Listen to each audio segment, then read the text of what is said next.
Hi, everybody who's already joined us. Welcome to this presentation for the Barbara Brennan School of Healing in Oxford. I'm Marcus Sorensen. Those of you who are here already may already know me all very well. We are going to be doing an online version of the usual presentations that I tend to do at the school tonight because of the social distancing that we will need to observe because of the coronavirus. So we are not going to be able to speak all at the same time because of the Zoom format, but we can use the group chat to communicate with one another. So if you can find the little icon on your Zoom screen where it says chat, you can send a message there with any questions that you have during this presentation. As you may already know, I'm really happy to take your questions, so please feel free at any time to send those through. So this evening's presentation is going to go from the very wide to the very, very tiny. We're going to be going from the scale of universes all the way into the micro scale of cells inside the body. And the theme for the presentation, as you can see on the screen, is creators and destroyers of worlds. Both how the universe is a creator and destroyer of worlds, how our psyche, our consciousness is a creator and destroyer of worlds, and how the cells inside our body also create and destroy our world, and how the thread of religion and spirituality has also, perhaps in a very subconscious way, known this way before astrophysics and physiology could pinpoint it with such detail. So I'm going to ask you to begin with me at the very beginning of everything. And in the beginning was the vibration. So I'm going to play a sound for you to attune together to this experience, this journey, this evening.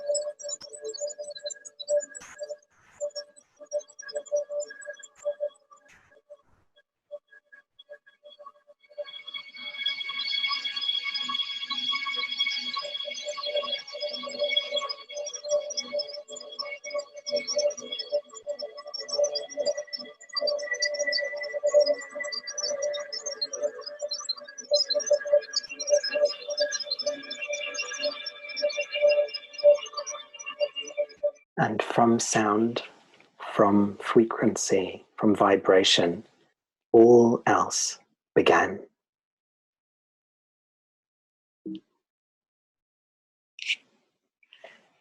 So we are going to start on the grandest scale with theories from astrophysics that talk about black holes, Planck stars, and the reincarnating cosmos. The creation and destruction that is written into the very signature of the universe. So black holes. I'm not an astrophysicist, but I have been reading up on this to try and give you a condensed version of what is out there on this theme, just so you can connect to this energetically and get a sense of how it applies to the creation and destruction that we witness in ourselves and in the world around us.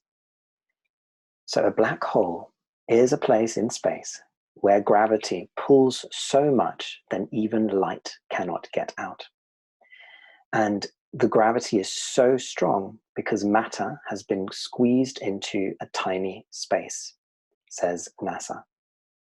So essentially, with a black hole, there is an incredible amount of energy that has been condensed into a tiny space, and therefore gravity arises to the extent that light no longer escapes.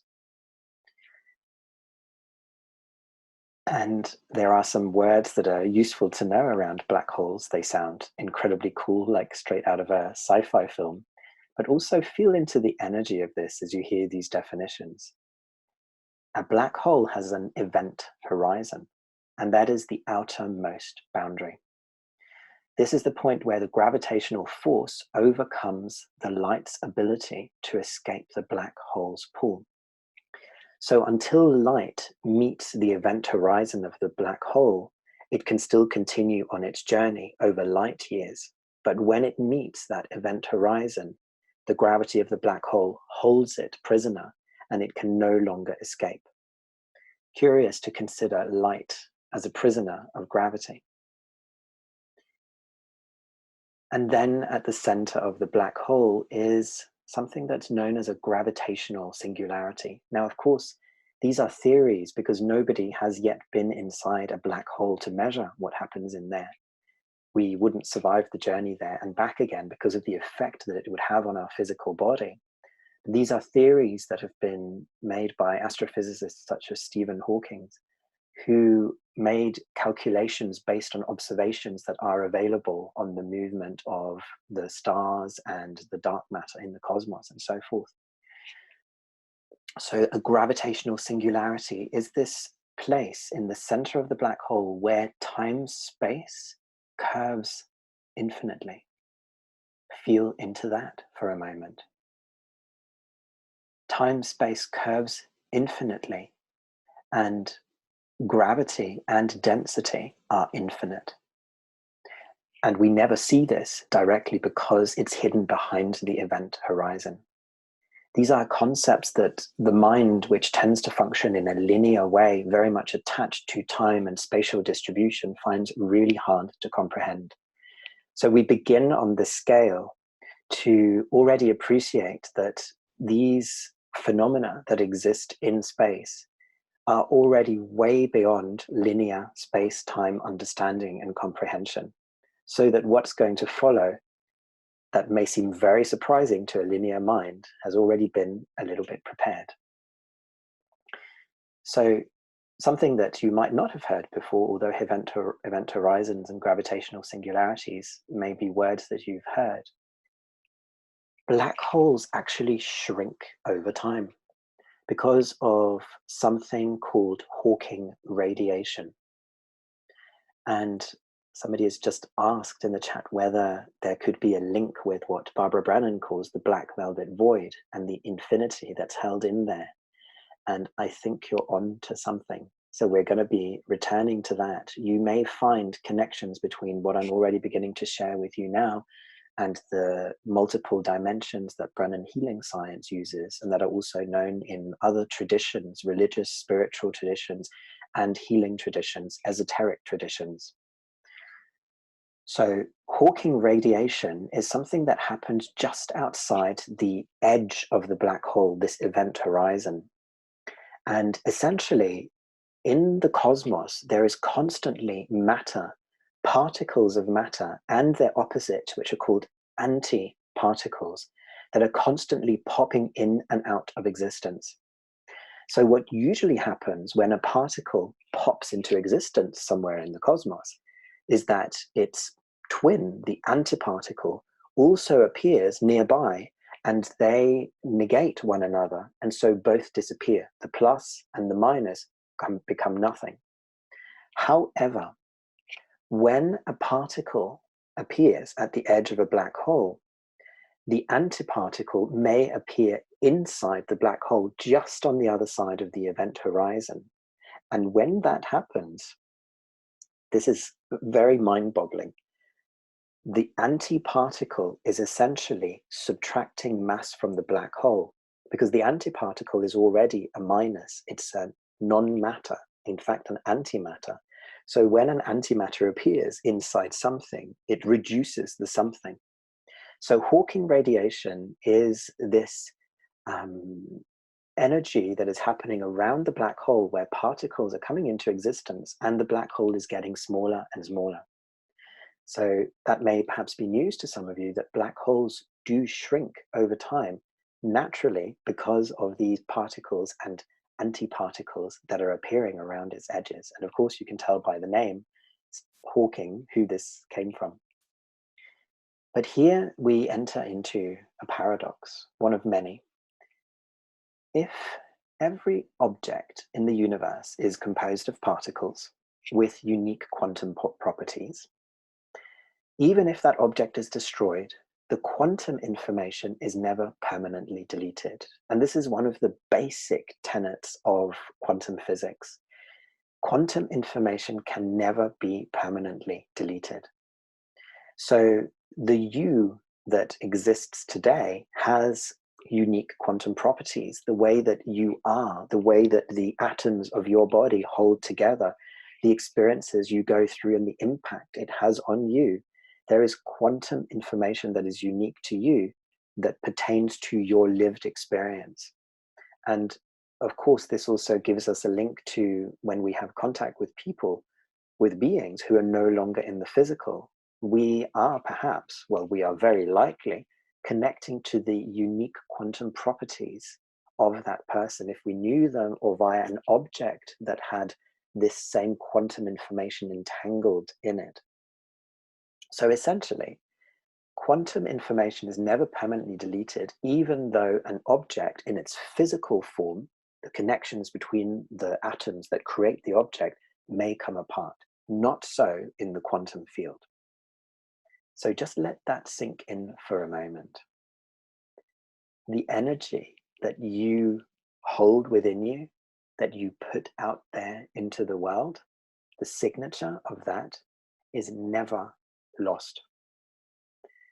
When I first found that out, it made me want to be very careful with the kind of energy that I was putting out there in the world. Now, of course, it doesn't stop me having all my very healthy shadow and lower self moments, but it's certainly a piece of awareness that's useful to carry with you.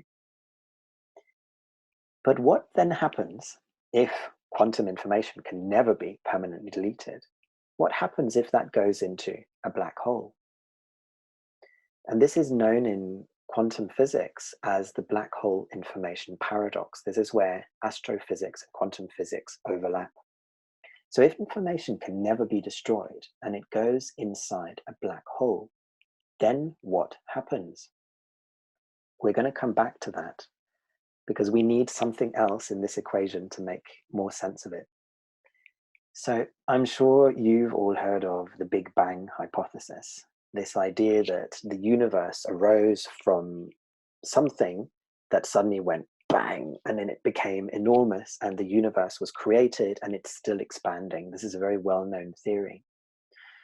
There's a couple of astrophysicists who've put out theories that comprise this, but go even wider. Carlo Rovelli and Francesca Ridotto, wonderful Italian astrophysicists. Carlo Rovelli actually writes really approachable books on all kinds of physics. I highly recommend them. So they put out there this theory called the Big Bounce hypothesis, which also includes something called Planck stars. So this hypothesis goes, the universe didn't start with a big bang and then it ends at some point. Instead, the universe has an infinite cycle of death and rebirth. And the Big Bang that we know from this cycle, this version of the universe that we're all in right now, was just one of many. So essentially, what Carlo Rovelli and Francesca Ridotto are talking about here is reincarnation on a cosmic scale of universes. Yeah, when I first read that, it both made infinite sense to me, and the scale of it was so big that it gave me a really physical reaction.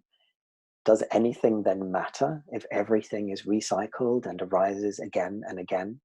And I'm going to say this now, and I may say it again later also in this presentation. Even though things happen over and over and they have an infinity in time and space, the actions that we make in the moment are unique, and they matter because we are here making them. It's very easy to become very kind of nihilistic, that nothing matters when you start thinking on this scale. But even the fact that we meet here right now in this format, online, over a distance, being with one another, that creates a difference in the field of time-space. And that, I would say, for me right now, feels like a very positive contribution to sit here and be with these big ideas together. So things do matter when we choose to be present. And I think it's about turning up and being present in this universe here. Otherwise, why be in it?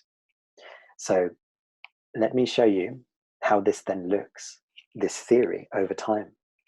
The universe bounces. So let's say that we start at this point, this little yellow point where everything is very dense. All the matter is held tightly together. And then all of a sudden, it expands very, very widely. It bounces out because the matter can't be held that tightly together. And then it comes to a point where it can no longer hold itself together because there's too much space between the particles, if you like. And so when we get to that point, critical time-space density, everything starts to retract in again, and the collapse is triggered. So everything in existence is drawn together into what's known as a super dense state. And that is also what is spoken about in terms of black holes, the black hole singularity. Except here, we're not talking about it just as a black hole. We're talking about it as the entire universe that contains all the black holes in existence. So this collapse then stops because just like there is a certain point where matter can no longer be held at a distance, it stops because there is a quantum pressure that's the same as it stops an electron from falling into the nucleus of an atom. It cannot be any closer together than that. And that distance is known as 1 Planck. It's the smallest distance that makes any measurable sense. Below that measure of distance called 1 Planck, quantum properties apply that we can no longer measure or make any sense of with current theories. So therefore it's called a Planck star, beautiful name, this point where matter is so condensed, everything that was now in one single point. And then once that has condensed into that form, it starts all over again with another big bounce where it expands, because that pressure that's built up inside, all of that matter that ever was, all of that quantum information that ever was, cannot hold that density, and so out it comes again. So who knows what cycle of the universe we are currently in altogether? Every new beginning comes from some other beginning's end. And so we return to this paradox that I mentioned to you about black holes and information. If we instead consider in a black hole now that this gravitational singularity where all the matter is really condensed is instead a Planck star, then the paradox is solved. And I'll explain. So if we have a black hole that's slowly losing mass over the course of its life, over eons, because of this emission of Hawking radiation. Remember, antiparticles are making the black hole smaller.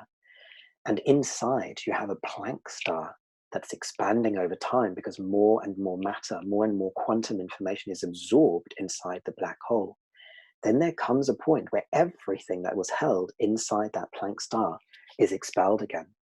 So let's say that the energy that you are in this lifetime one day ceases in this physical form, but lives on as quantum information in the quantum field. If that should be absorbed into a black hole, oh, what a thought. It will be held inside the center of it, which Carlo Rovelli is suggesting could be a Planck star. And one day, when that black hole ceases to be, because the Hawking radiation is emitted and it shrinks and shrinks and shrinks to the point where it meets the Planck star, all of that, including the quantum information that is you, is expelled once again into the cosmos. And doesn't that make you think of reincarnation? It certainly brought it up for me when I heard about it. So it's almost like a stasis that the essence of us, of who we are through lifetimes, goes into until such a moment that it is expelled again in new form. And this, of course, also reminded me of a core star, a Planck star and a core star. Could it be that our core qualities, this star in that dimension of us spoken about in Brennan healing science, where we hold the essence, the best of us, sometimes we forget that during a lifetime it becomes shrouded, or we feel very distant from it when there's times of anxiety or challenge. Could it be that it's also held in stasis until the moment where it grows, when you do your core star expansion, or the event horizon of the black hole around it shrinks and shrinks?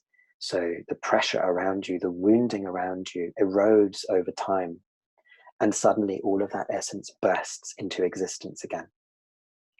And then your core star is revealed once again after maybe having been held in stasis or shrouded for quite some time. We move on from the universe now to the idea of multiverse. So the universe is created and destroyed in cycles, but what about the worlds within it? So now we need to go into physics and metaphysics to explore theories of parallel worlds across a multiverse. And I'm going to share with you 5 different theories of how parallel worlds could be in existence. Again, there is no specific proof that supports any one of these, but there is evidence out there that indicates that some of this could be true. So I'm going to start with this statement here, which will become clear as we go through this. This is from the astrophysicist Bernard Carr, who said, "If you don't want God, you'd better have a multiverse." That might sound a bit cryptic, but bear this in mind as we go through these. If you don't want God, you'd better have a multiverse. So the first theory that allows us to imagine that there are parallel worlds out there, worlds that are being created and destroyed, is called patchwork universe. And it goes like this. If the universe is infinite, so it's expanded from this condensed matter into this enormous infinite size, then there must also be a patchwork of smaller universes that can't see one another because they're so far away. Now, our universe is thought to be around 13.8 billion years old. So if another universe is more than 13.8 billion light years away, then we would never be able to see it. So therefore, if the universe is infinite, maybe many copies of our world exist out there. In fact, if the universe is infinite, then they must exist out there because there would be endless permutations of worlds. So if that is indeed true, this patchwork universe theory, then there is another you doing exactly what you're doing right here, right now, but in a universe that's so far away that we'll never come across it because of the many light years of distance. That's one theory. Now let me ask you, so that you can make this more personal to yourself, based on the theory of the patchwork universe, do you divide yourself into different selves with a great distance between them so they hopefully never meet? For example, do you have a work self and a family self, a friend self, a sexy self, an angry traffic self?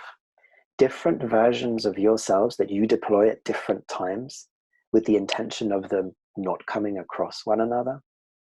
What would it be like if your work colleagues saw who you are when you're ranting and raving at somebody in traffic who overtook you at the wrong time? Or what about your family self, the person that you are with your parents, with your children? Can you imagine the idea of them seeing you when you are in touch with your most sensual self? Maybe you show them, maybe you don't. But just to get an idea of this patchwork universe that you may have inside yourself already, do you have great distance between some of the selves that you've given birth to manage your life?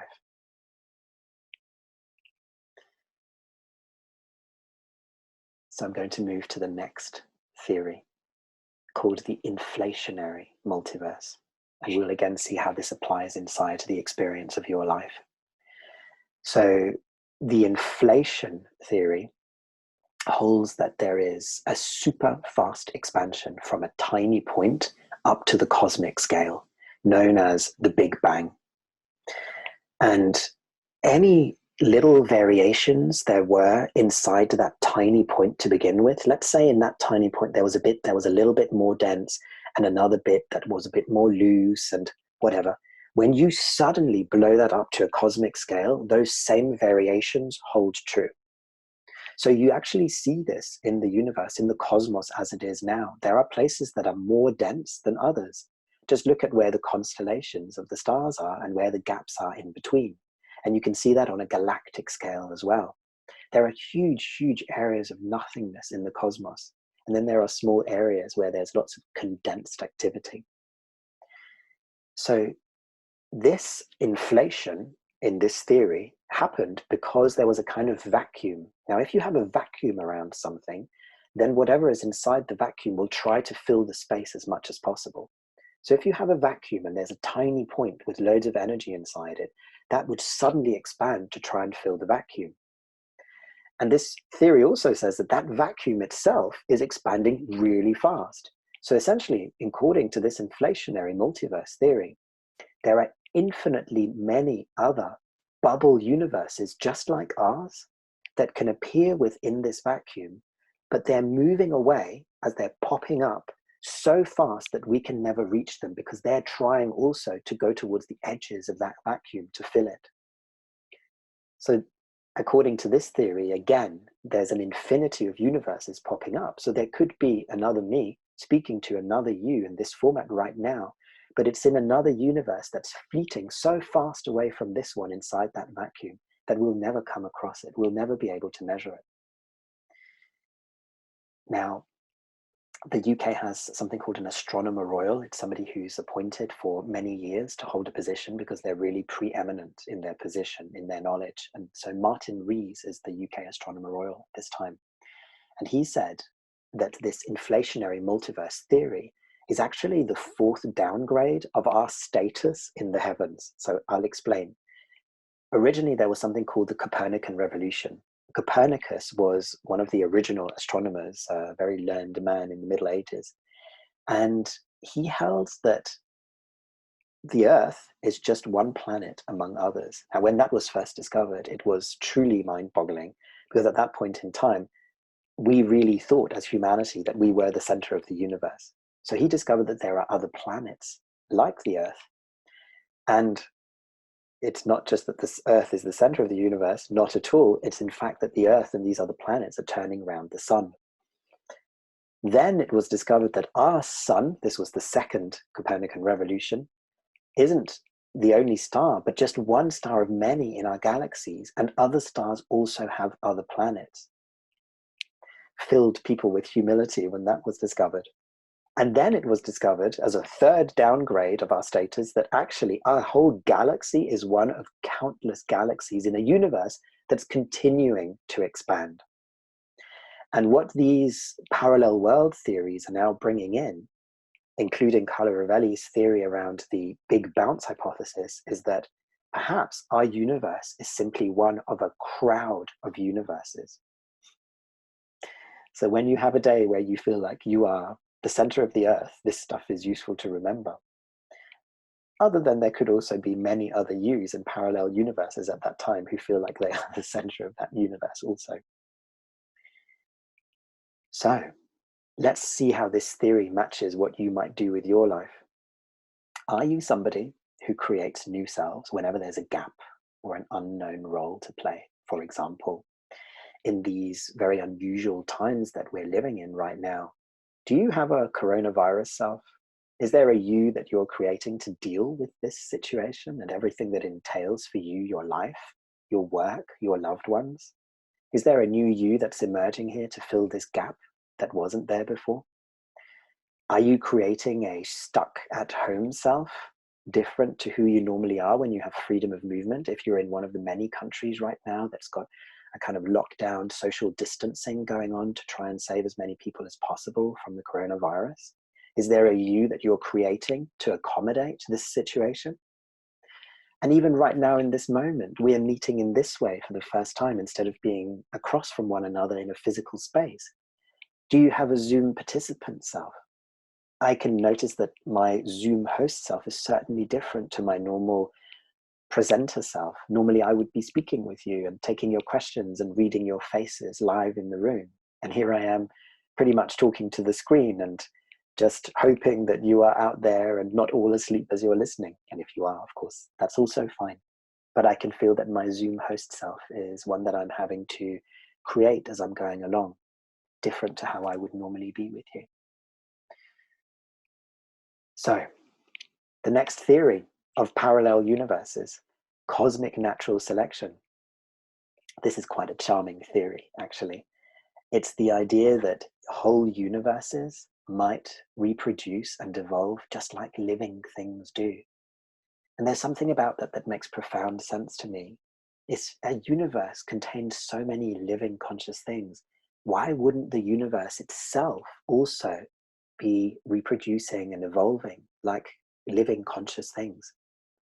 So it goes that a mother universe could somehow give birth to baby universes in this way. If a black hole in our universe is sucking in matter, then it could, in theory, give birth to a new universe within the black hole, through the black hole, with that matter that is going into the black hole, but rearranged in a new form. In the same way that when humans are reproducing, we have a random genetic mutation that happens because of the way that the ovum, the egg, and the sperm contain bits of the genetic material of the parents. And then there's a random genetic mutation that happens in the creation of the new being. So if you look in the background here of this image, it's trying to give you the idea that there are black holes in the universe, and then there is a new universe that could be created on the other side of that black hole with a rearranged matter. Of course, this is a very different theory to the Planck star that says that all the matter is held there at the center of the black hole. This theory here says instead that all of that matter is actually creating another universe that then might create a grandchild universe through a black hole. So essentially, this is something to wrap your mind around now. If a baby universe has physical laws that permit the formation of atoms, stars, and life, then it will, of course, also create or contain within itself black holes. A black hole, by the way, is what happens when there is a star that is absolutely massive that collapses upon itself. That creates the black hole. So if there are atoms in a universe and stars and life, there will also be stars that are big enough to create black holes when they collapse. So perhaps there is a cosmic selection process that means that there are very fine-tuned baby universes that become the norm, because other universes wouldn't be reproducing. So essentially, this theory says that there would be more universes in existence that give birth to baby universes because the universes that are created are the ones that have the capacity for life because they come from universes with that quality already. These are big concepts to wrap your mind around, but just take from this idea that maybe universes through black holes can rearrange matter and other universes could be created. So let's try this on for size in ourselves now. Do you do this? Do you create more useful or somehow evolved selves in yourself by reimagining your own history, by rearranging the particles of your being? For example, when something happens to you in life and you go home later and maybe you talk to your therapist or your friends about something, is there a version of that story you tell where you are the blameless self? None of what happened was my fault. So are you taking a story and rearranging it in some way to suit the story that you would like? For example, the unconquerable self, which can actually be very useful if you go through a traumatic experience. To know what it was that happened in a linear sense, but to pull out the particles of that story and put them together in such a way that you realize that you survived something incredibly difficult, to create an unconquerable version of yourself that you can call on in times of need. This is one of the ways that I believe we create our own archetypes, by the way. We take our history and pull out the essence of things and put them together in such a way that there is coherency. And then suddenly we have a character, an archetype that we can connect to, a strong soldier or a strong believer, or a person that we can lean a little bit back on when we feel less solid in ourselves. Or there's even in French a saying, something called l'esprit de l'escalier, which means the spirit of the staircase. So this is essentially when somebody says something to you, and it's only afterwards when you've left, when you're standing on the stairs, that you come up with the perfect reply to them. So that would be the self who knew what to say. And then, of course, you imagine yourself being there saying that to that person. And how the story would have been then. So do you do this? Do you create useful, evolved selves, very polished selves by reimagining your own history? If you do, that's the same as the universes that might be taking in energy through the black holes and giving birth to new ones, and there is this natural evolution going on. Of course, you might also be using this to create a very polished, slightly out of touch with reality version of yourself, a version that is blameless and perfect, which of course is perfect for those with psychopathic wounding, since that's the week that we're in here at Brennan School. What do you mean I'm wrong? Of course I'm not. I'm right. Just look at the evidence, and then you quickly rearrange all the evidence to show how perfect your version is of what happened, and you're certainly not the one to blame. So we come to the fourth theory now of parallel worlds. Hang in there. We're almost at the end of this exploration here, but we're on the cosmic scale, so we need to keep thinking big. So this version here is called the brainverse, which is short for the membrane multiverse. Now we have to go into string theory. So I am not an astrophysicist in any way, and I don't have mastery of quantum physics either, but I'll give you the condensed version that I got out of this as I tried to familiarize myself with it. So string theory attempts to explain the fundamental particles of the universe, the smallest particles in existence that create the atoms and molecules of your body that you recognize yourself as. So it explains those particles as vibrations of even smaller entities called strings. So the idea that there is a string vibrating somewhere creates a particle. So the particle that is fundamental to existence is the vibration of this string. Now, the modern version that's called of string theory is called M theory. And this holds, and I can't explain why, it's way beyond me, but essentially it says that there are up to 7 hidden dimensions because of the vibrations of these strings, which could be really large multi-dimensional regions called membranes that coexist like a stack of paper. So again, I can't explain to you the maths of this at all, but just try and sense this. So you know when, for example, you look at a garden hose, so when you're spraying water in the garden to water plants, if you look at that from up close, you can see that it has 3 dimensions. It's got height, it's got width, and it's got length to it. But if you step back by 10 meters or so, it might look much more like a one-dimensional line. So the idea behind this membrane universe or brainverse is that there are other dimensions that are hidden in plain sight. We're just not seeing them because they're in one of these 7 dimensions that are hidden to us because of the way that vibrations hold them. Now, these membrane worlds are separate from one another because of the way that they're held in different dimensions. But if they collide, and if in fact there are gravitational effects that support this theory, the result from them colliding could have been our own Big Bang that kickstarted this universe here. So I have another example for you other than the garden hose. You know when you're standing on a train platform and then a train goes by, and if you're just looking straight ahead of you, you'll see that the train appears much, much shorter than it is in reality because it's going by at such a speed.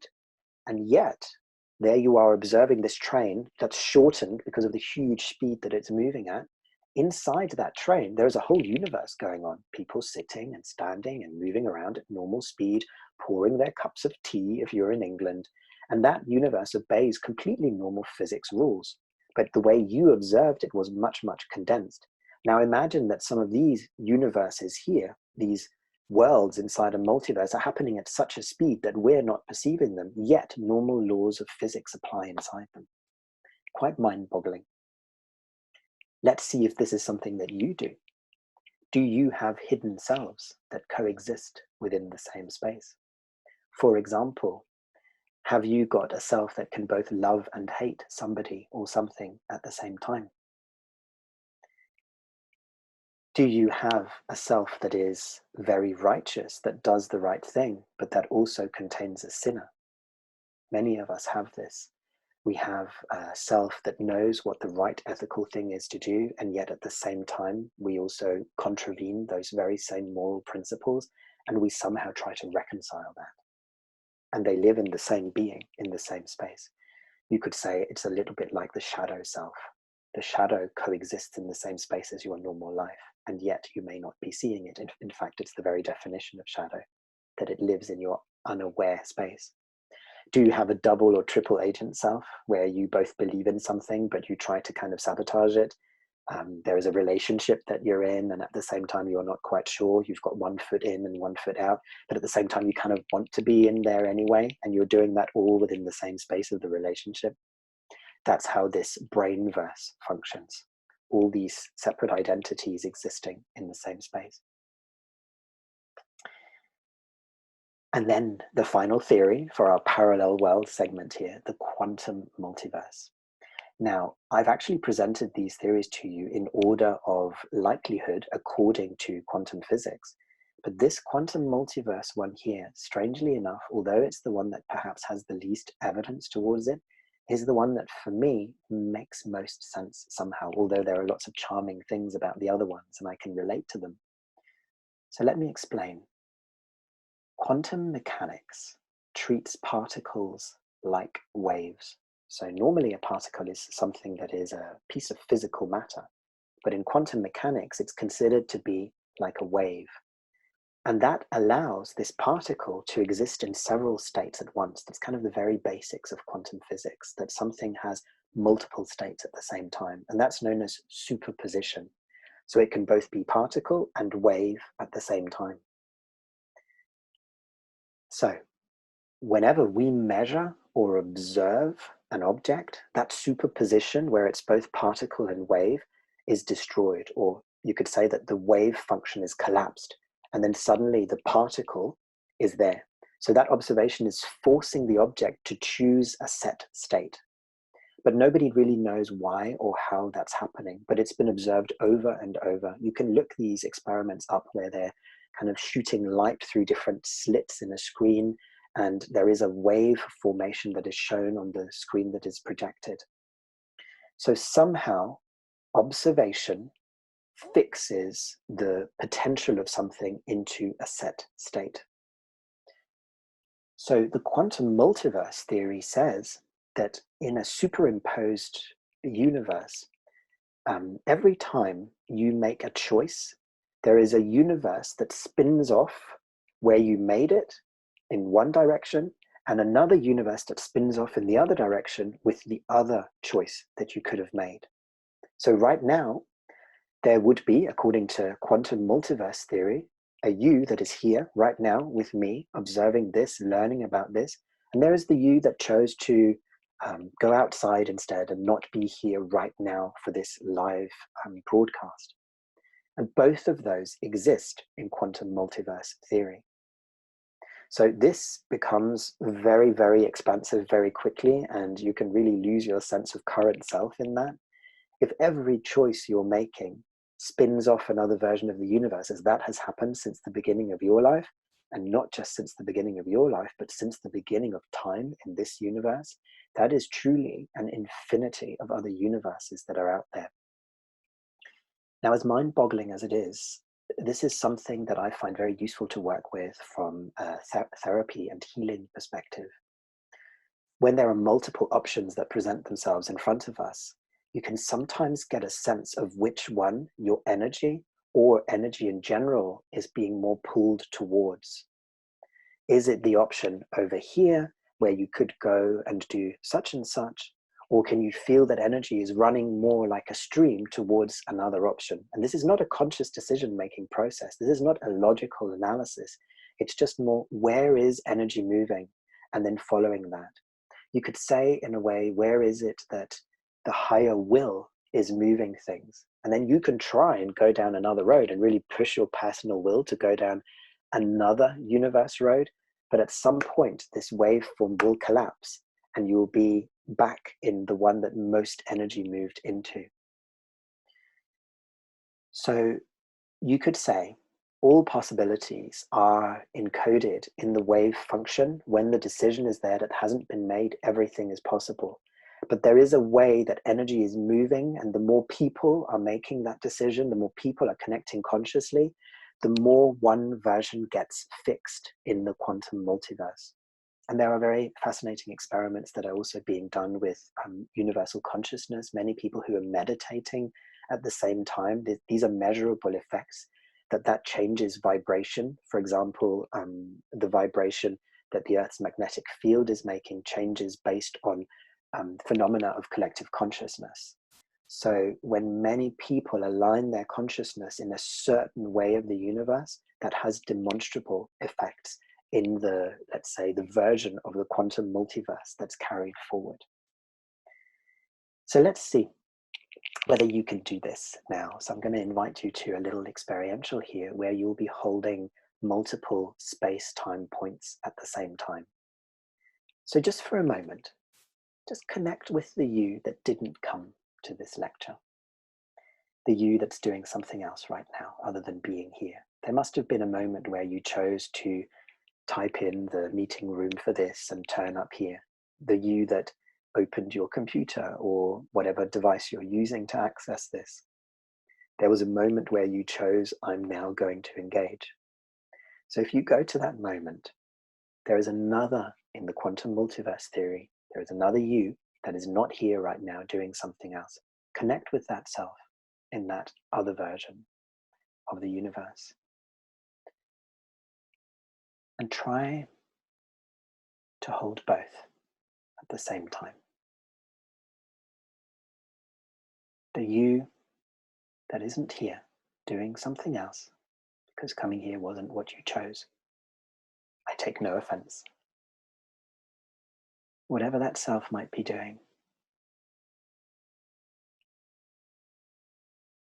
I know I would be playing with my daughter right now downstairs, probably building train tracks, and she would be destroying them as fast as I can build them. And yet you're here doing this little experiment here. So try and be both at the same time. One foot in each of those universes.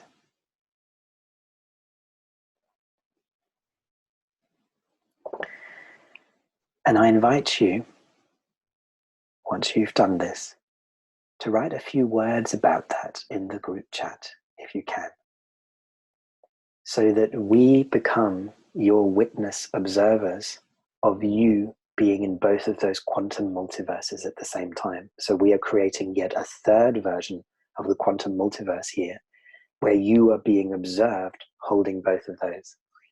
And somebody's already shared in the chat here that that version of herself would be in Oxford right now with no coronavirus. Yes. Anybody else have an experience? Somebody said that they would be in the bath relaxing. What is it like for you to hold those at the same time? Lots of you in the bath relaxing. Cooking dinner, whatever you're doing. What is your experience of holding both of those at the same time? Can you do it?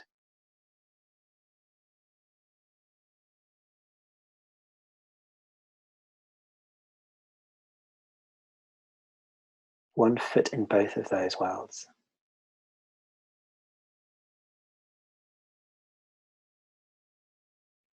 Some of you preparing exams, connecting with your family, getting the food on the table, all of those things. So what is it like for you to both be that one and be this one here? Can you expand your field enough to hold two versions of the quantum multiverse?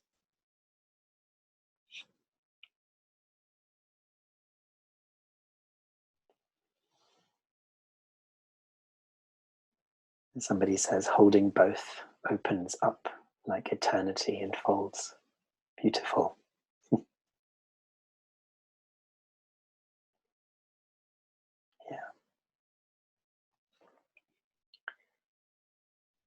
So this is a practice that you can use when there is a decision that you need to make, or you need to check whether a decision you made was indeed the right one.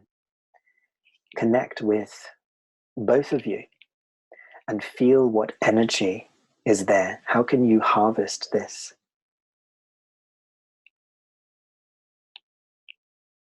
Somebody said, both of us smiling, but the one in Oxford was more energized. Yeah. Being present in person can be a lot more energizing than having to sit and interface through a computer or a device, for sure. Being present with other people builds our energy as well. So you can use this as a decision-making or a decision-checking mechanism by holding those space-time points and see sometimes when you connect with the other you that didn't make the choice that you make, if you find that it's really difficult to imagine that person, then you have some evidence that the decision you made was always going to be the one that this universe was going to flow down. Whereas if there is a lot of energy in the other place and you can very easily imagine that, you may have some work to do to catch up with what that other you would have learned. Not that you can somehow then jump sideways, maybe you can, into the other quantum multiverse, but you can see what it was you were missing and what you need to do here to gather that.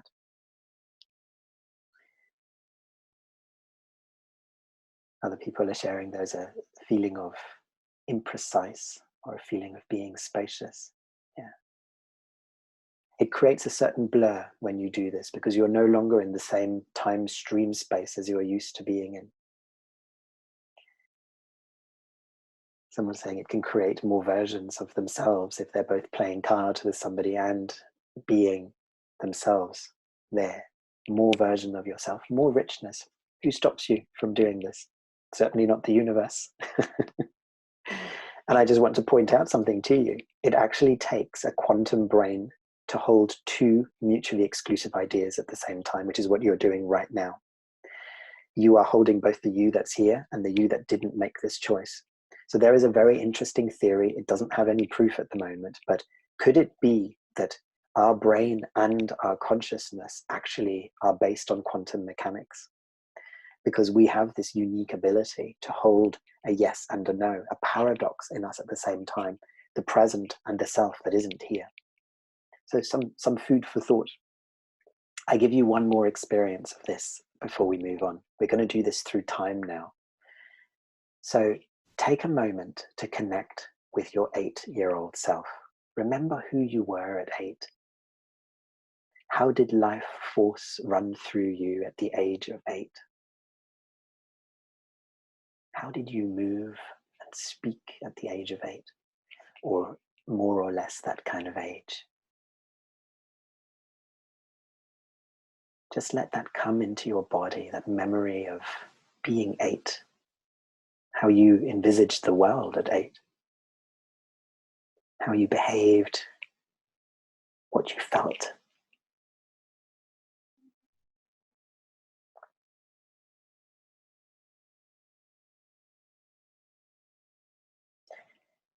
And once you've anchored into that, now visit your 88-year-old self. So I don't think anybody in the audience for this broadcast here is 88 years old. Maybe there is. But just imagine you at 88. Visit that time, place, location. How will you move? How will you speak at 88?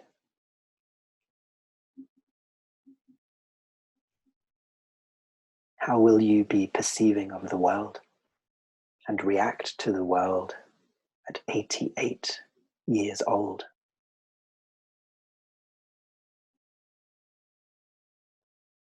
What is your inner emotional life like at 88?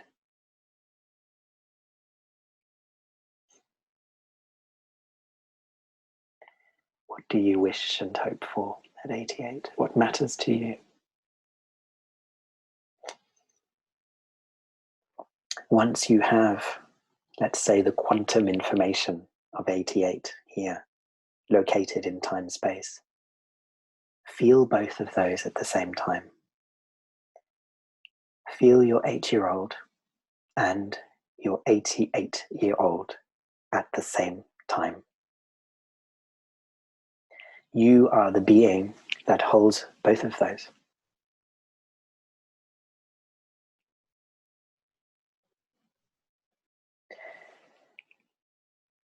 And since you are the bridge between your 8-year-old lived self and your 88-year-old projected self. Include your now self in that. And notice what is similar between these three selves across time-space. What is the essence of you that remains the same in that 8-year-old, in that now you, and in that 88-year-old self?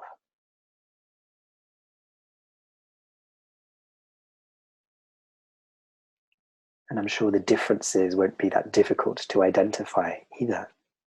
But if some of you would like to share what is the same across those three selves, I would love to hear from you in the chat room. 8-year-old self, now self, and 88-year-old self.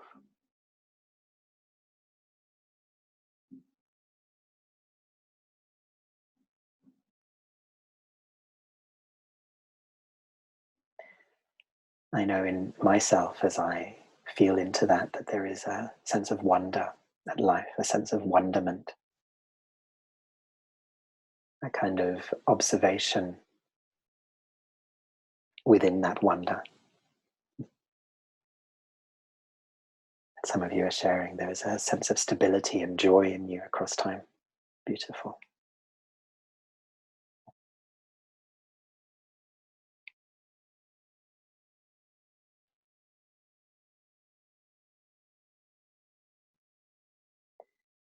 Somebody else has shared a joy, wisdom, a benign feeling. Yeah. I saw a really beautiful cartoon one time. It was just a little drawing of a person standing there, and their 8-year-old self was on one side and the 88-year-old self was on the other side. And underneath it said, "These are the only two people in life that you answer to. Your 8-year-old self, you answer to that person. What do, you justify to that person and to your 88-year-old self."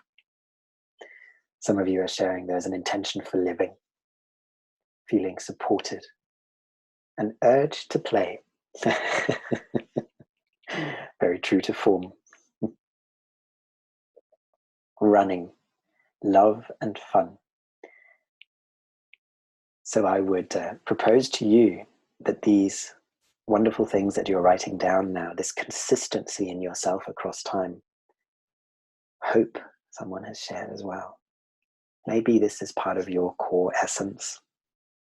Maybe this is part of the quantum signature, this quantum information of you that goes into that blank star when the universe comes to an end and is held there and comes out again, bursting forth with life and infiltrates the formation of new worlds, new types of life, new stars.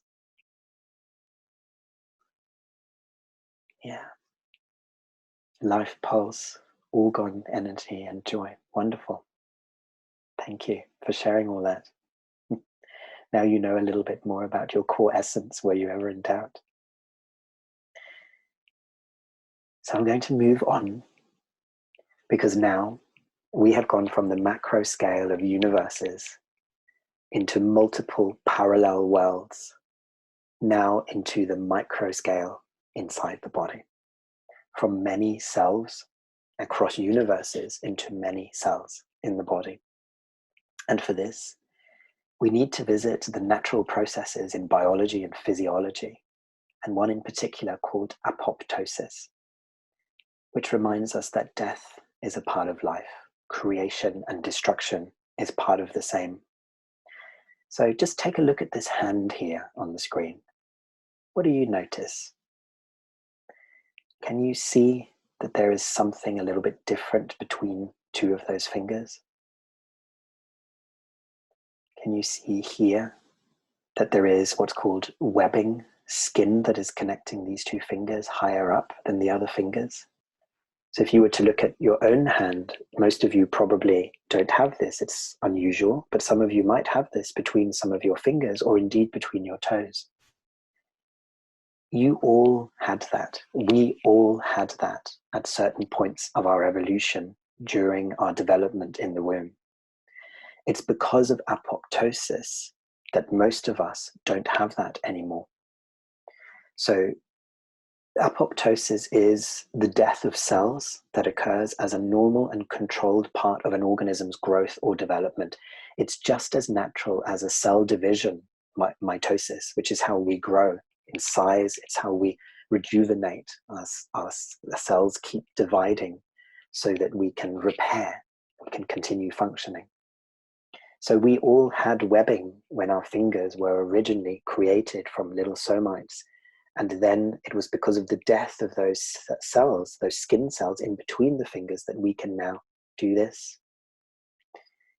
Until then, we were more of a fish form. We had more like fins, webbing between our hands. If you look at an X-ray of a bat's arm and hand, you can actually see that this beautiful, smooth wing in between looks exactly like webbing in between fingers on a person.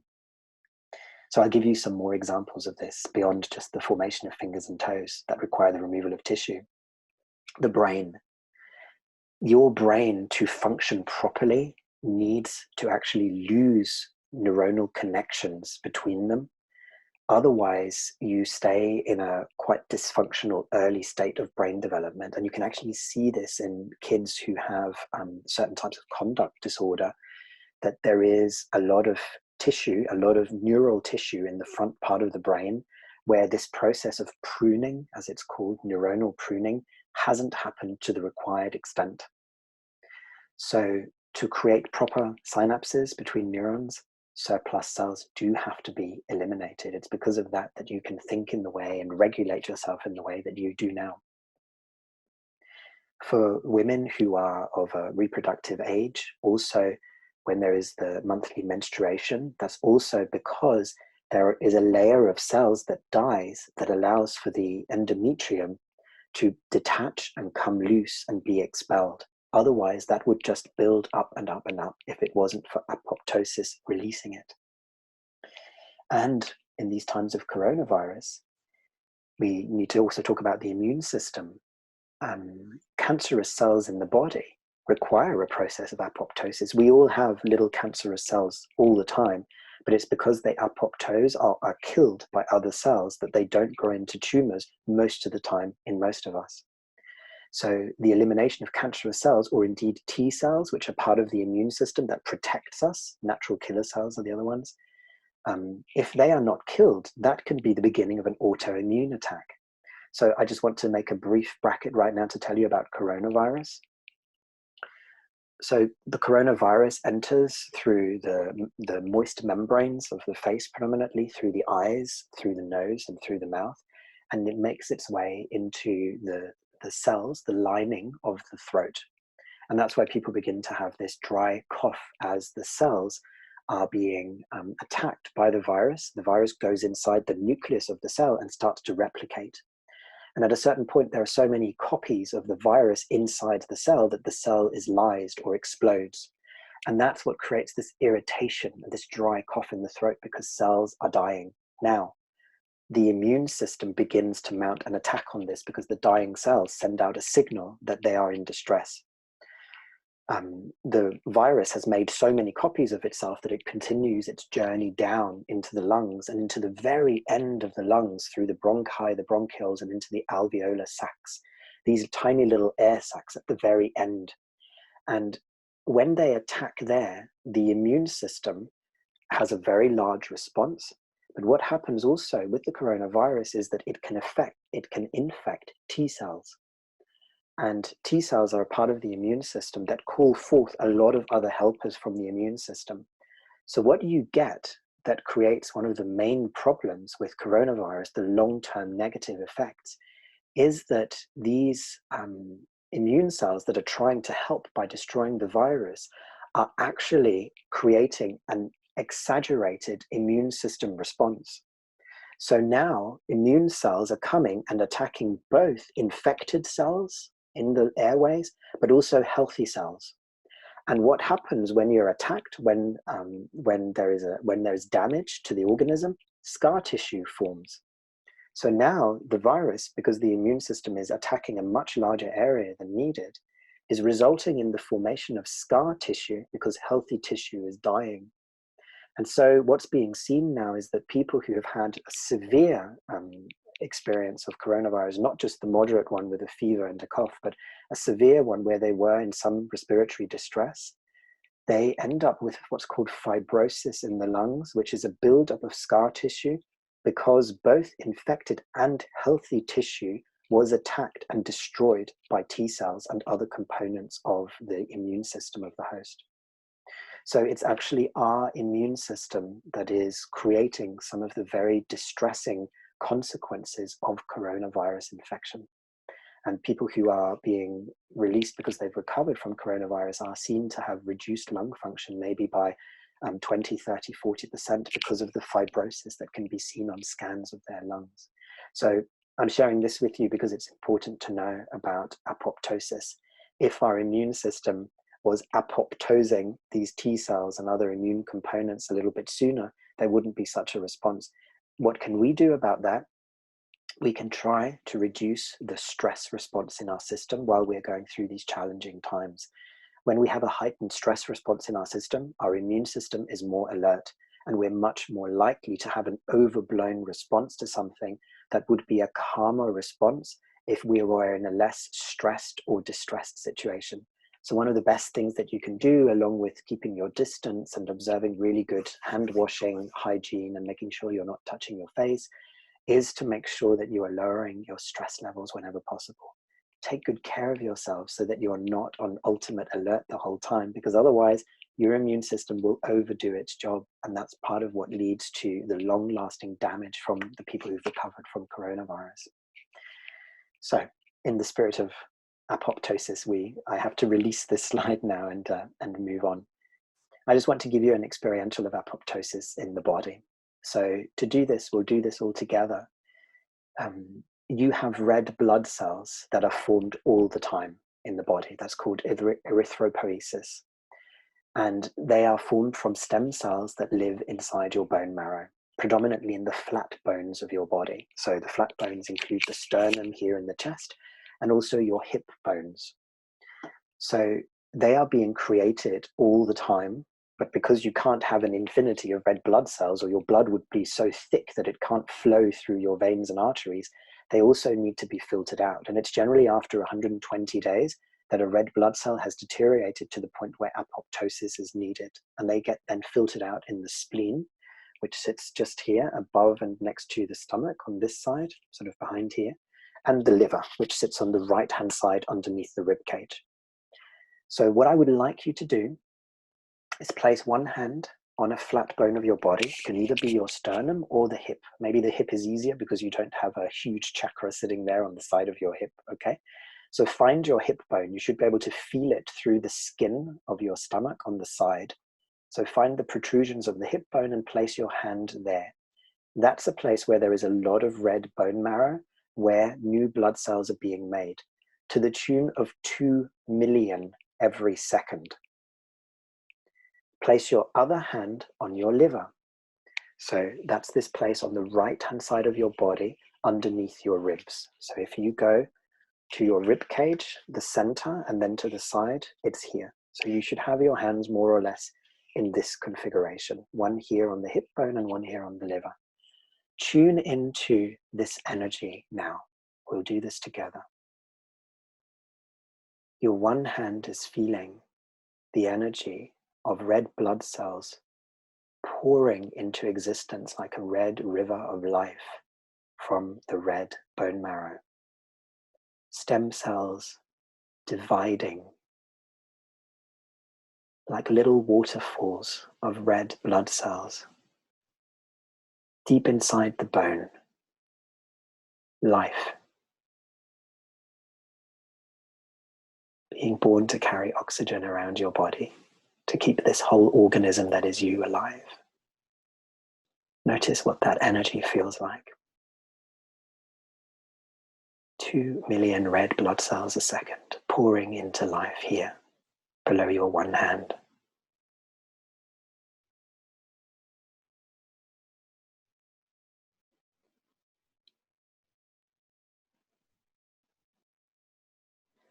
And your other hand on your liver is in one of the 2 graveyards of red blood cells, where they are filtered out, apoptosed, broken down. And the iron inside the red blood cells is recycled.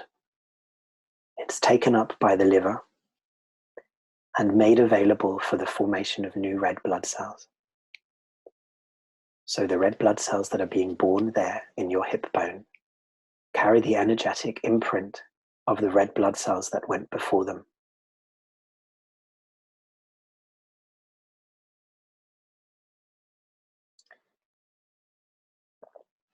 And as you feel into that, I'm just going to show you here on the screen what a cell looks like as it's apoptosing. This here is not a red blood cell, it's just a standard cell. As it enters into the liver, a red blood cell would be degraded and then be recycled completely. Incidentally, the color that feces has when you are passing bowel movement, that brown color is because of the same, the red coloring with the bilirubin that is a byproduct of the degradation of red blood cells. So when somebody has anemia, which is a condition where they have a low red blood cell count, you can usually tell that the stool, the feces, is a very light color. Just like if somebody's having an internal bleed somewhere in the digestive tract, it can be a very dark color because of the extra coloring that's absorbed, this pigment that is carried around in the red blood cells. So you can release your hands again and make yourself comfortable. I'm going to tell you a little bit more about apoptosis. So when does a cell know that it's time to die? I think it's a profound question for all of us as an organism. What is the balance that we choose, that our organism chooses between continuing to live another day and letting go? So apoptosis happens because there is an activation of this pathway. And that decision is because of two things. Either there is a withdrawal of positive signals. So when a cell no longer gets stimulation from other cells, and if it no longer adheres to the surface that it's growing on with the other cells, it can choose to activate this apoptosis pathway. Just think about that for us as human beings. When we are withdrawn from stimulation from others, when we are no longer grounded onto the surface that we grow from, we can also begin an apoptotic pathway in ourselves, a downward spiral. And that's so on my mind at the moment with all of the older people and those with different health conditions, that is meaning they have to self-isolate because of the coronavirus spread. To be isolated from other people and detached from the ground that gives you sustenance can be extremely distressing and lead the organism to make decisions that are a downward health spiral. The other reason why a cell might choose to go into apoptosis is because it receives negative signals. So that could be because there is damage inside the DNA that arises from UV light exposure. That's just incidentally why we get wrinkles when we get older. We have more exposure to UV light in our daytime through our lifetime. And the little collagen cells that are holding our skin in this kind of pert youthful form begin to die. And when that collagen isn't there so much anymore, the skin begins to droop. That's because those cells have apoptosed because of DNA damage due to UV light. It can also be X-rays that cause damage to the cells. It can be because there are death activator molecules such as tumor necrosis factor alpha that activates the cell. So it's usually one or the other of those, maybe even both of them, that creates the decision to go into apoptosis. And so then the actual suicide of the cell happens, where little capsules inside the cell are formed called apoptosomes, and they hold within them something called caspases that basically break down the proteins of the cell. So these little vesicles, if you like, are formed, and then they're released, and they have these little killer things inside them that begin to chop the cell up from inside, which is what you can see a bit on the graphic here on the side, that all of the structure of the cell is degraded, as is the DNA, so it can no longer replicate, because you wouldn't want a dying cell, a damaged cell, to be replicating, or there would be faulty copies of itself being made. And then the next stage is that all of that sort of cell dust that's left over is engulfed by immune cells called phagocytes. They travel around the system and eat stuff that looks like it shouldn't be there or isn't functioning properly. And then the final stage is that those particles degrade inside the engulfed cell, inside the phagocyte. And then it becomes constituent particles that can be used to build new cells as they're set loose again in the system, or they are eliminated from the system. So I'm going to offer you a parallel of this cellular apoptotic process now, in terms of the selves that we make. So remember when we were talking about the parallel worlds, there are these selves that we go around making as well, idealized self and all of this. So what about going from cells to selves? So if you have a self, let's say that you created a self that was your, I don't know, high achieving academic self. You know, let's say when you went through school, you created this persona that was very busy with doing very well to impress everybody and all that. Not that that's me, of course, in any way. And then that self that you've created, that separate self that of course wasn't all of you, it was just an aspect, it no longer serves, because you've perhaps decided that it's okay to be ordinary. It's okay not to always be best. It's okay not to achieve all of this stuff because you're enough in your own right. So there is a withdrawal of positive signals. So perhaps the people who were asking you to achieve so much have moved on in life. Your teachers are no longer there. Maybe there's no longer pressure from your parents. So there's no support from others that were involved with that self. Your classmates that you used to compete with are no longer around. So that self no longer has these positive signals that were propagating it. There's no sustenance for its continued existence. Or maybe it receives negative signals. There might be negative feedback that's given about that self from others or from your other selves. You might get in contact with your higher self that says, hey, you know, that bit of you that's always competing, that's always trying to prove stuff, it's just not really cool, is it? You know, it really keeps you separate. And all you really want to do is be in contact with others. So why not just let that go? Why not become more ordinary? So that's the first stage of the apoptotic process, realizing that it's not supported, or actually that it gets negative feedback. And then we need to release it. So this is the bit where the revision of the stories that created that self needs to happen. And you begin to remove the circumstances that sustain it. So for example, if you have a story that I'm only good enough if I achieve top marks in something, look at that story and say, is that really true? Are those the only circumstances where somebody likes you? Could there be other evidence, other circumstances in your life now that tell you something different? So you begin to release the separate self by removing the foundations that it was built on. And that takes usually some help from others, so a lot of self-reflection and introspection to get that.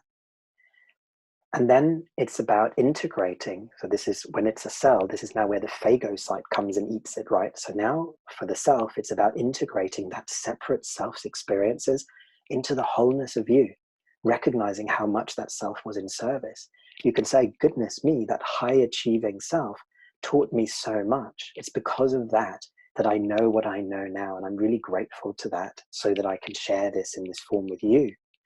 And it's not that it was bad. It was doing the best that it could at that time, under the circumstances that it was living under the signals that it was receiving from others. It just evolved to keep me safe, to keep me what I thought would be accepted for life. But now I can release that into my larger self that says, yeah, sometimes I achieve, and sometimes, you know what, I can't be bothered. And then finally, you then move into a larger self-identification. So you have become more expanded, so your history includes that integrated separate self. So you can tell the story and say, yeah, you know what? I really get what it's like when there's all this pressure and you try and create this self that's really high achieving and perfect. I understand. And I also know the piece that's on the other side, where that's still there if you need to call on it. But you're a much larger self than that, that doesn't always have to do it. It just becomes a choice, or it becomes history. So that's what apoptosis can teach us about integrating all of these selves that we go around, sometimes really unconsciously creating. So now we're coming towards the end. I'm going to go a little bit fast now through these last slides to make sure that we finish on time. But chapter 2, you remember in the beginning when we were speaking about the universes, this big bounce that happens, and all of this expands and all of these selves are created, and you get to the edge of where the universe can no longer hold all of this, maybe even where yourself, the container of yourself, can't hold all of those different selves. Just like we saw with apoptosis, sometimes something needs to die in order for something else to live. So here in this part, we're going to talk about when reality no longer holds, the cosmic crunch, if you like. So we're going to visit a couple of constructs from psychology and psychotherapy now, because it's often when clients come for healing or therapy because their reality just can't sustain itself. They can feel that it's wobbling at the edges. I'm going to quickly talk you through the continuum of dissociation. We all do this when we're overwhelmed or when we just need a break. So dissociation is actually a really wide array of experiences, from feeling mildly detached from what's going on around you, daydreaming, where you are still there, but you suddenly realize, oh, I think I went away there for a second. Sorry, what were you saying? Into much more severe detachment from physical and emotional experiences as a coping strategy to stay present, okay? So this is when reality becomes too much to hold. And the most important characteristic of all of these dissociative phenomena is that there is a detachment from reality, which is different to psychosis, because that's where there is a loss of reality. So dissociation is about how far detached you are from it, but the reality isn't lost. It's still there around you. You can return to it. So we all do this. We all daydream, coming in and out, particularly when we're tired and we need to reset our brain. For example, if you've been staring at a screen all day long doing lectures and participating in group work, you might find yourself coming in and out of daydreams. And that's a really normal neurological process where you go into something called the default mode network in your brain, where you're just making sense of things, storing away memories that are useful, attaching thoughts to other things that you associate them with, and so forth. A very normal part of healthy being, coming in and out of daydreams. But further along the scale are altered states of consciousness. Now, about 2/3 of the population has experienced those, and it can either be induced because you've taken some drugs of some sort. That's a very reliable way of inducing altered states of consciousness, or you might have experienced it yourself through meditation, or through a very intense emotional experience where suddenly everything seems much more alive and precise and vivid around you. Or maybe you just feel quite detached from the situation, like you're not quite there. But that then leads to the next stage of dissociation, which is depersonalization. Now, that's very unpleasant. People get really scared when that happens, usually. Like they feel like they're not real anymore. Like the world is just happening, but they no longer can find themselves. They can't anchor within it anymore. Their person, their ego, is temporarily lost. Sometimes people have that when they have really intense spiritual experience. They go through spiritual awakening. They have this sense where they're just connected with everything there is, and it's kind of more of a positive experience, although it's very hard to do the dishes and just pay your bills and carry on with ordinary life if you're depersonalized for a long period of time. And then the more kind of really chronic pathological states fugue with amnesia. Those of you who watched Breaking Bad, there was a main character there who claimed he had a fugue lasting a few weeks. He basically disappeared to go and boil up some drugs. But essentially, fugue is when a person isn't writing, when it's with amnesia, they're not writing memories of what they're doing. And then suddenly they wake up in a completely different town, having no idea who they are or where they got there. And most of the time, memories return over a period of time, but that's usually the result of intense stress, and the brain just can't cope.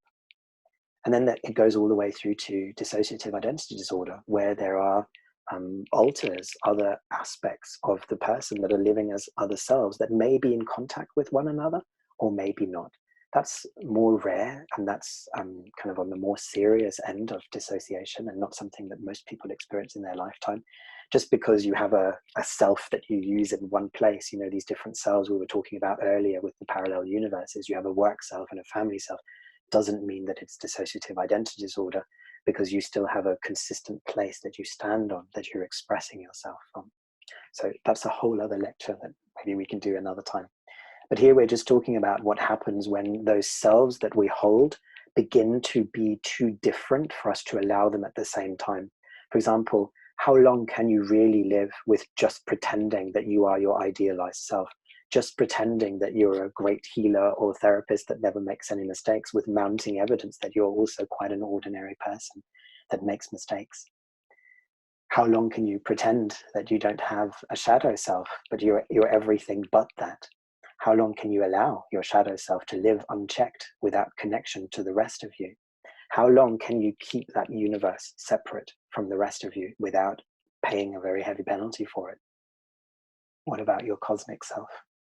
The one that is in contact with all there is and knows all there is, that has access to divine will and love and wisdom. Can that cosmic self also be here and help you live your ordinary life, do your exams and take out the rubbish and all that stuff? So it's an interesting thing when you try and hold those at the same time. If we were here together in person, we would do a little thing around that now. But I just offer this to you to say those are different selves that are very difficult to hold in separation.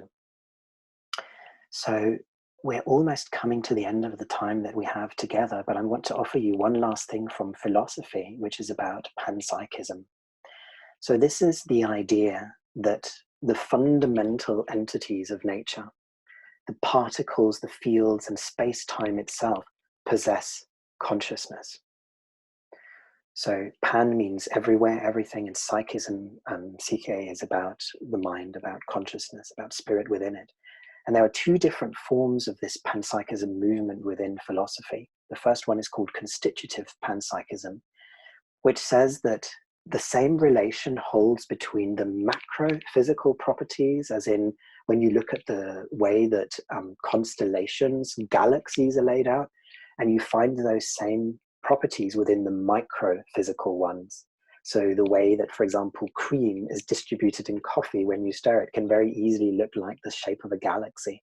So constitutive panpsychism says, as above, so below. You find holographically the same principles applying across scales, because consciousness at the larger scale is repeated holographically as consciousness on the smaller scales. As inside, so outside. What I create within me, that consciousness, is the same as what is created beyond me. I am co-creating that. The other school of panpsychism says is non-constitutive, which means that when you have micro-physical properties put together, something emerges that has different macro-physical properties. And you will know this one through this saying, the whole is greater than the sum of the parts. So there is something that is said to emerge that is larger, wider, broader, somehow different to what the individual elements are. Now, of course, it's difficult to choose between one of those two. I think both of them could possibly be true. Maybe they contain one another.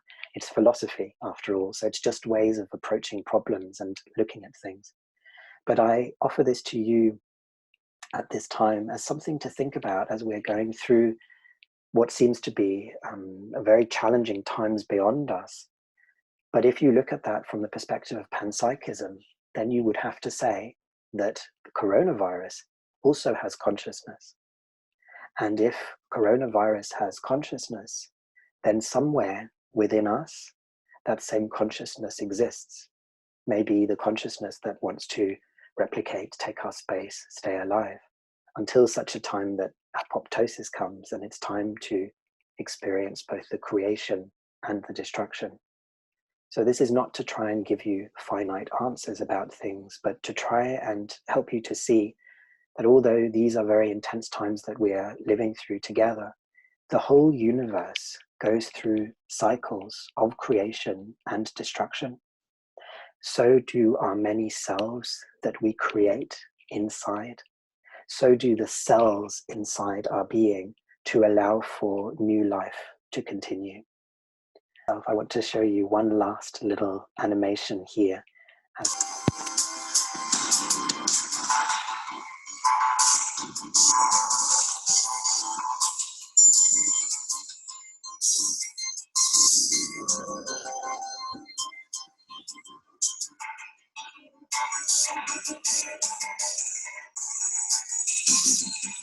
Universes are born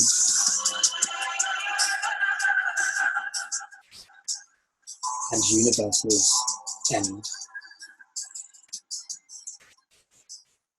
Worlds within universes are born, and worlds inside universes collapse. Selves are born, and selves die.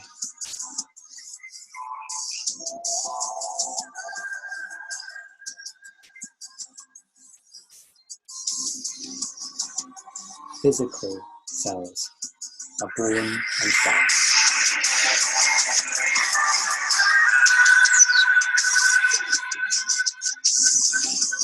This is love.